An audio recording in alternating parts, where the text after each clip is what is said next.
نشے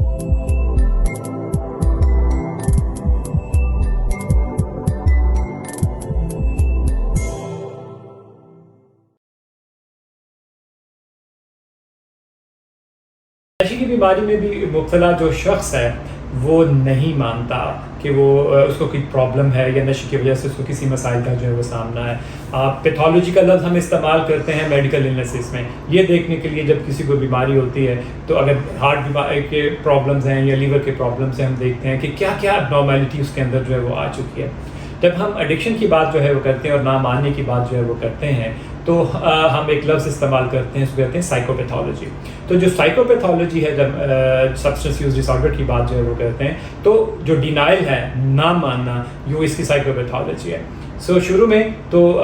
کیونکہ اس کو نیگیٹو اثرات کا سامنا نہیں کرنا پڑتا لہٰذا اگر کوئی کہیں پڑھتا ہے یا آپ اس کو سمجھاتے ہیں کیونکہ اس کا ایکسپیرینس ہی نہیں ہے کہ کوئی نیگیٹو ایفیکٹس اس کے آ رہے ہیں تو ہمیشہ وہ ڈینائی کرے گا. لیکن وقت گزرنے کے ساتھ ساتھ جب اس کو وڈرال آنا شروع جو ہے وہ ہوتا ہے تو جب اس وقت ڈرگ یوز کرتا ہے تو اس کو لگتا ہے جیسے اس کے جو ہے وہ سمٹمز ایلیویٹ ہو گئے ہیں, اس کی جو توڑ جو ہے وہ ختم ہو گئی ہے. تو وہ صورت میں بھی انکار کرے گا تو کہتا ہے جی نشہ تو مجھے میری تکلیفوں کو جو ہے وہ دور کر رہا ہے, تو وہ ڈینائل جو ہے وہ کرتا ہے. بٹ الٹیمیٹلی اینڈ اسٹیپ پر جا کے جو اس کے ڈیفینس میکینزمس ہیں تو وہ اتنے زیادہ اسٹرانگ جو ہے وہ ہونے لگتے ہیں کہ اس کو کبھی احساس بھی نہیں ہوتا کہ وہ جھوٹ بول رہا ہے یا سب کانشیسلی نشے کی بیماری اور اس کے ہونے والے جو اثرات ہیں اس سے انکار جو ہے وہ کرتا ہے. تو یہ سائیکوپیتھولوجی ہے, اس بیماری کی ایک مخصوص علامت ہے جس میں نشہ کا مریض اس بات سے انکار کرتا ہے کہ اس کو کوئی پرابلم ہے.